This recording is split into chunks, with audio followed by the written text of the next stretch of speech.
Students, today we'll discuss the difference between the solid, liquid and gases.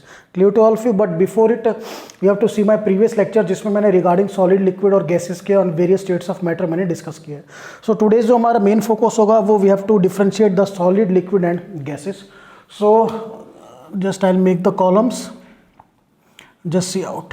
So I'll start with the number one, solids. The first point is that in the solids the particles are closely packed. Closely packed का मतलब है उनके बीच में बहुत ही कम space होता है and you can say the intermolecular distance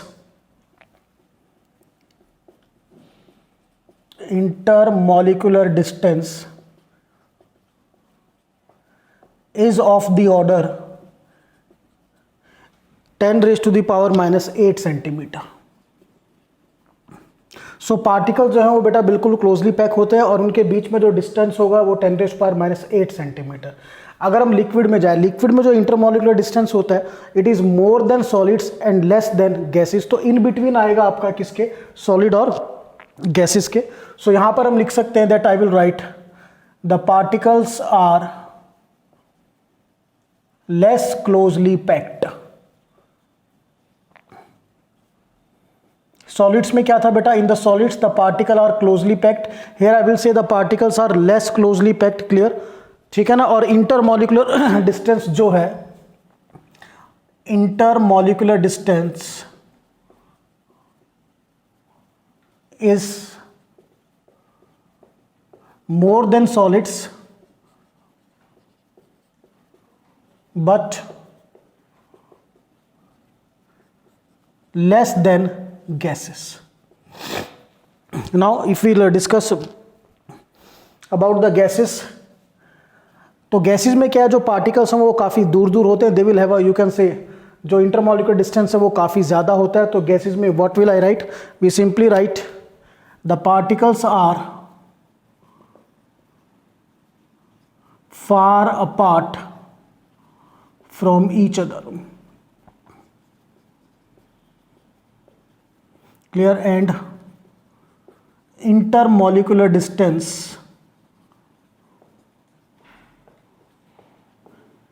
is of the order 10 raised to the power minus 7 to 10 raised to the power minus 5 centimetre.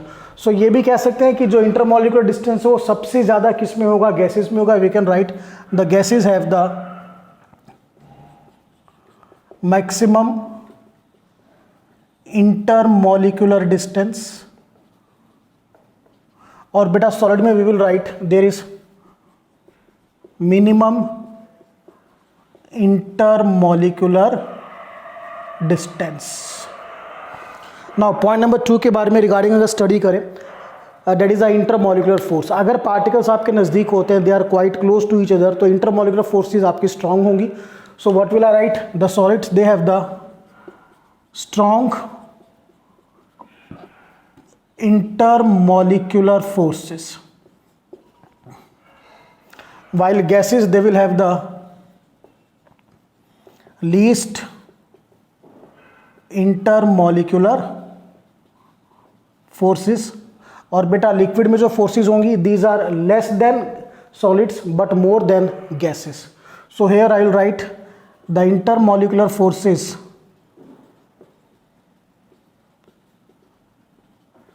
Are less than solids but more than gases. So this is point number 2. Now we have to discuss the point number 3 regarding the density. तो density का formula पहले मैं आपको बताऊंगा, that density is mass upon volume. अब यहां पर देखिए बेटा, जो पार्टिकल्स हैं वो क्लोजली पैक्ड है, काफ़ी नज़दीक है, तो वॉल्यूम क्या होगी, कम होगी, ड्यू टू विच इनकी जो डेंसिटी होगी वो बहुत ज़्यादा होगी. तो सॉलिड्स में what will I write, the density is very high, बहुत हाई डेंसिटी है. क्लियर. और अगर गैसेस की बात की जाए तो गैसेस में जो पार्टिकल्स के बीच का डिस्टेंस है वो काफ़ी ज़्यादा होता है, ड्यू टू विच इनकी वॉल्यूम ज़्यादा होगी तो डेंसिटी क्या हो जाएगी, इनकी कम होगी। सो गैसेज में sorry what will I write, the gases have the और the density is very less. अब बात करते हैं रिगार्डिंग द लिक्विड्स। तो लिक्विड में जो डेंसिटी है बेटा वो इन बिटवीन सॉलिड और लिक्विड, सॉलिड और गैसेस होगी। So properly I will write the density is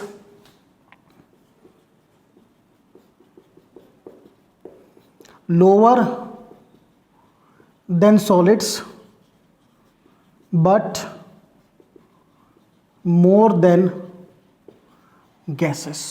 So these we have done the first three major point of difference. Next चलिए फोर्थ भी यहाँ डिस्कस करते हैं रिगार्डिंग द एनर्जी। जो solid के पार्टिकल्स हैं उनमें फोर्स ऑफ अट्रैक्शन बहुत ज़्यादा है, due to which they are not able to move. तो यहाँ पर जो सॉलिड के पार्टिकल्स हैं they will have the least energy.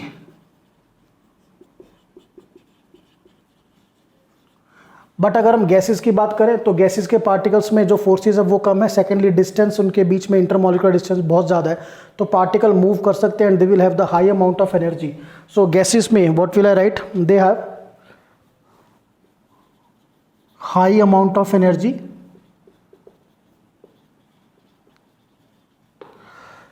And regarding the liquids clear, इनकी जो एनर्जी है वो that is more than solid and less than gases. So liquid have the energy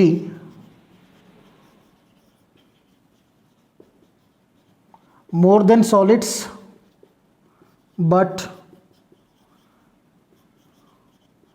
less than gases.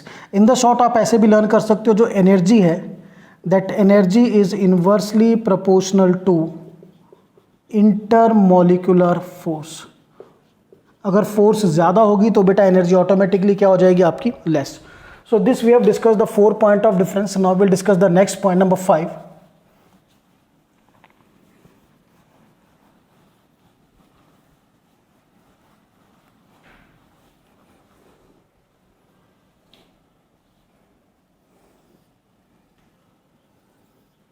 Now the point number 5 और you can say the 5th difference. Clear. अब देखिए before I start the point number 5, जो particles का motion होता है, the motion of particles is of 2 types, rotatory और also said to be the vibratory motion and second is translatory. और सो जब particle बेटा अपनी ही प्लेस पर वाइब्रेट करेगा ऐसे दिस तरह, this type of motion is said to be the rotatory or vibratory motion. When the particle move from one point to another, जब एक पॉइंट से दूसरे पॉइंट पर जाएगा वो पॉइंट ए से पॉइंट बी तक, that is said to be the translatory motion. तो सॉलिड में जो पार्टिकल्स होते हैं क्लोजली पैक्ड होते हैं, उनके बीच में स्पेस बहुत कम है। सो ना तो वो एक पॉइंट से दूसरे पॉइंट पर जा सकते हैं। Clear to all of you. So solids में जो आपका होगा that is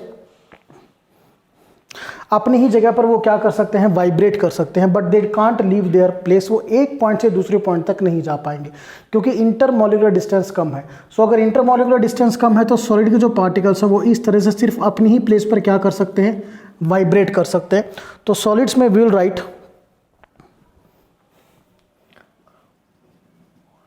particles possess only vibratory motion। अब बात करते हैं लिक्विड्स में। लिक्विड में थोड़ी सी जो इंटरमॉलिक्यूलर स्पेस है वो सॉलिड से ज़्यादा होती है। सो ड्यू टू विच उनके पार्टिकल एक पॉइंट से दूसरे पॉइंट तक भी जा सकते हैं बट ज़्यादा दूर नहीं जा सकते और वाइब्रेट भी कर सकते हैं। तो लिक्विड में what will write that the liquids they will have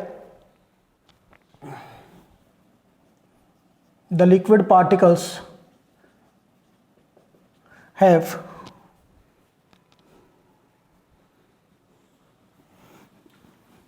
some translatory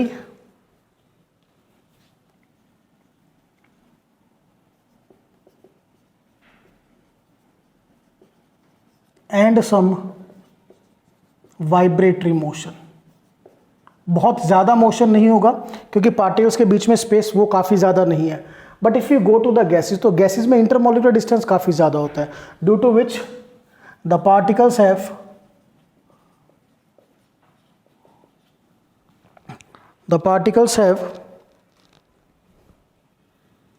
large vibratory as well as translatory motion. So simple आपको ध्यान करना है कि जो मोशन है ये तब होगा जब पार्टिकल्स को फ्रीडम मिलेगा मूवमेंट के लिए। यहाँ पे फ्रीडम नहीं था तो वो सिर्फ अपने ही प्लेस पर वाइब्रेट कर सकते थे, दे will have the vibratory motion. यहाँ पर फ्रीडम है बट कम फ्रीडम है क्योंकि इंटरमोलिकुलर स्पेस काफ़ी ज़्यादा नहीं है। सो यहाँ पर we are having, you can say some amount of translatory and vibratory, but gases may they will have the large amount of vibratory and translatory motion. So this we have discussed the point number 5. Now point number 6. अब solids में क्या होता है, particle की position fix है, due to which they will have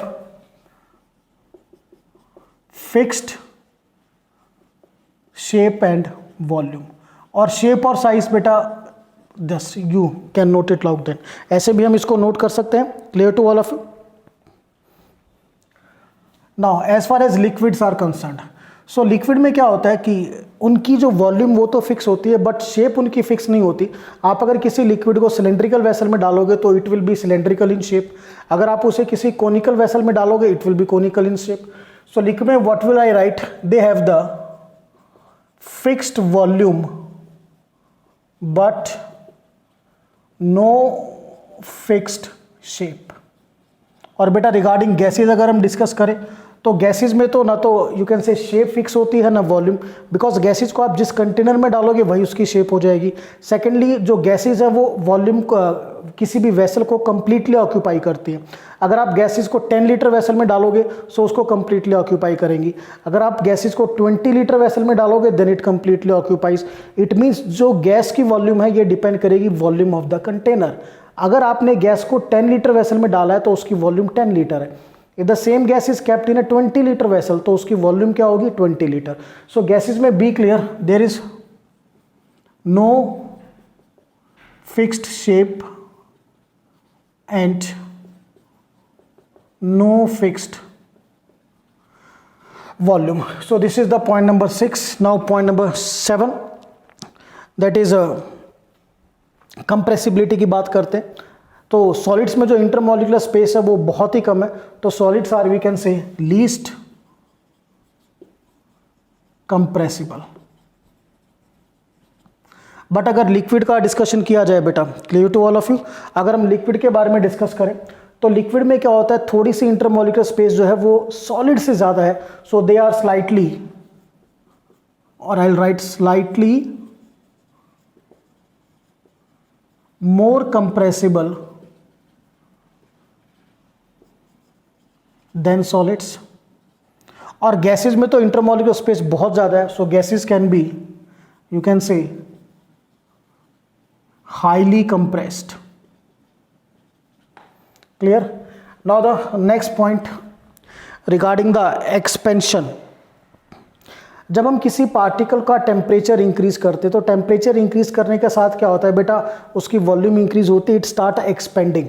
clear to all of you, क्योंकि particles move करना शुरू करते हैं, जब पार्टिकल मूव करेंगे तो पार्टिकल्स दूर जाएंगे, दूर जाने से वॉल्यूम इंक्रीज होगी, that is said to be the thermal expansion. It is observed in solid, liquid as well as gases. Solid को अगर आप टेम्परेचर इंक्रीज करोगे तो उसकी भी वॉल्यूम इंक्रीज होगी, लिक्विड का टेम्परेचर इंक्रीज करो उसकी भी वॉल्यूम इंक्रीज होगी, गैस का टेम्परेचर इंक्रीज करो उसकी भी वॉल्यूम इंक्रीज होगी, बिकॉज जो टेम्परेचर आप इंक्रीज कर रहे हो उससे पार्टिकल्स को काइनेटिक एनर्जी मिलेगी और they will move far apart, due to which the volume increases. This is said to be the thermal expansion. तो thermal expansion is simply the increase in the volume of a system. तो यहां पर देखिए सबसे ज्यादा force किस में है, सॉलिड्स में। तो सॉलिड्स में जो पार्टिकल है वो मूव नहीं कर पाएंगे, तो थर्मल एक्सपेंशन सबसे कम हमें किस में मिलेगा, सॉलिड्स के अंदर मिलेगा। So I will write they possess least thermal expansion. Clear to all of you, they possess the least thermal expansion. अब अगर लिक्विड्स की बात की जाए तो लिक्विड में वही बात है, पार्टिकल्स के बीच में स्पेस ज़्यादा होता है, ड्यू टू विच जो पार्टिकल्स हम मूव कर सकते हैं। सेकेंडली पार्टिकल में ट्रांसलेटरी मोशन है। वॉल्यूम रेज कब करता है? जब ट्रांसलेटरी मोशन होता है, यानी पार्टिकल एक जगह से दूसरी जगह जाएगा। ठीक है, सो यहाँ पर ड्यू टू ट्रांसलेटरी मोशन और मॉलिक्यूल्स के बीच में स्पेस भी ज़्यादा है, तो molecule they can move far apart, वो दूर जा सकते हैं बट काफ़ी ज़्यादा दूर नहीं जा सकते। So I will write they have more और you can say slightly more thermal expansion than solids. और बेटा अगर लिक्विड का बात करें तो लिक्विड में थर्मल एक्सपेंशन बहुत ज़्यादा है, क्योंकि पार्टिकल्स में जो ट्रांसलेटरी मोशन है बहुत ज़्यादा, काफ़ी दूर तक जा सकते हैं टेम्परेचर इंक्रीज करने के बाद। सेकेंडली मॉलिक्यूल्स के बीच में स्पेस भी बहुत ज़्यादा है। So I will write in the gases they will have the high thermal expansion. Now we will discuss one more point, point number 9, that is regarding the thermal energy. देखिए thermal energy क्या होती है पहले discuss करते हैं।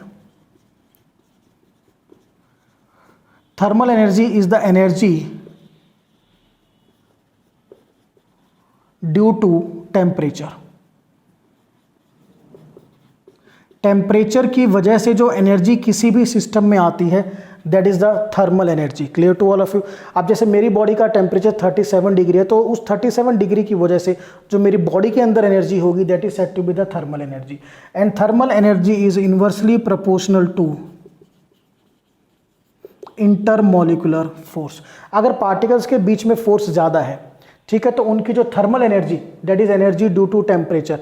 Actually मैं clear करता हूँ, अगर आप किसी भी पार्टिकल का टेम्परेचर देखें, बहुत ध्यान से देखना, ये कोई भी पार्टिकल है, अगर हम इसका टेम्परेचर रेस करते हैं तो टेम्परेचर रेस करने के साथ इसको जो एनर्जी मिलेगी दैट इज थर्मल एनर्जी, यानी हम कहते हैं इसकी थर्मल एनर्जी बढ़ती है।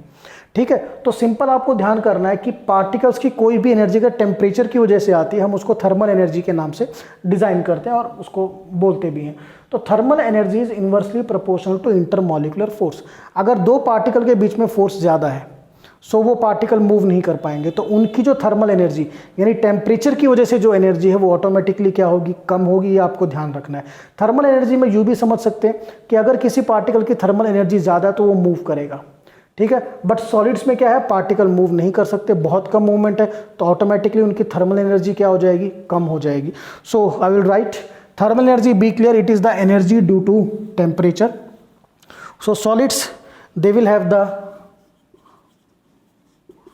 least thermal energy, while liquids, they will have slightly more thermal energy than solids. और बेटा जो गैसेस हैं they will have the very high thermal energy. तो थर्मल एनर्जी को आप ये भी समझ सकते हो कि अगर आप सिस्टम को टेम्परेचर इंक्रीज करोगे, टेम्परेचर इंक्रीज करने के बाद जो सिस्टम को एनर्जी मिली, ठीक है, that is a thermal energy. तो अगर मैं टेम्परेचर इंक्रीज करता हूं तो टेम्परेचर इंक्रीज करने के बाद सबसे कम एनर्जी किसकी होगी? सॉलिड की। उससे ज़्यादा एनर्जी किसकी होगी? लिक्विड की। और सबसे ज़्यादा एनर्जी किसकी होगी? गैसेस की। तो you can understand just like that also. So बेटा this we have done the some major differences between the solid, liquid and gases. और यहाँ से जो मेन आपको समझना है वो ये है regarding their motion, vibratory, translatory, regarding their energy, thermal energy किस में कम है, किस में ज़्यादा है, इंटरमॉलिक्यूलर फोर्स किस में कम है, किस में ज़्यादा है। सो इन पॉइंट्स को बेसिकली आपको ध्यान रखना है। नाउ इन क्लास 11th जो ये पर्टिकुलर चैप्टर है स्टेट्स ऑफ मैटर, यहाँ पर हम गैसियस स्टेट के बारे में डिस्कस करेंगे। तो गैसियस स्टेट के पॉइंट्स को आपको थोड़ा ध्यान से करना है, क्लियर, क्योंकि नेक्स्ट लेक्चर में हम स्टडी करेंगे the various properties, measurable properties of gases. So this is all about the differentiation और you can say the difference between the solid, liquid and gases. That's all.